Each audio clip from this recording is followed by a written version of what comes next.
হাজার বছর ধরে আমি পথ হাঁটিতেছি পৃথিবীর পথে।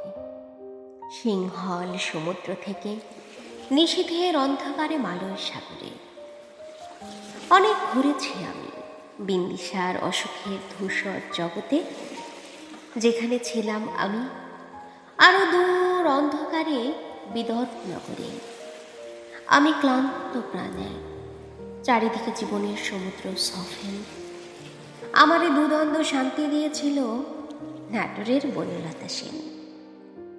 চুল তার কবেকার অন্ধকার বিদিশার নিশা, মুখ তার শ্রাবস্তির কারুকার্য।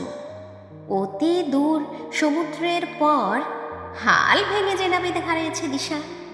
সবুজ ঘাসের দেশ যখন সে চোখে দেখে দারুচিনি দ্বীপের ভেতর, তেমনি দেখেছি তারে অন্ধকারে। বলেছে সে, এতদিন কোথায় ছিলেন? পাখির নীরের মতো চোখ তুলে নাটোরের বনলতা সেন। সমস্ত দিনের শেষে শিশিরের শব্দের মতন সন্ধ্যা আসে। ডানায় রৌদ্রের গন্ধ মুছে ফেলে চিল। পৃথিবীর সব রং নিভে গেলে পাণ্ডুলিপি করে আয়োজন। তখন গল্পের তরে জোনাকির রঙে ঝিলমিল। সব পাখি ঘরে আসে, সব নদী ফুরায় এ জীবনের সব লেনদেন।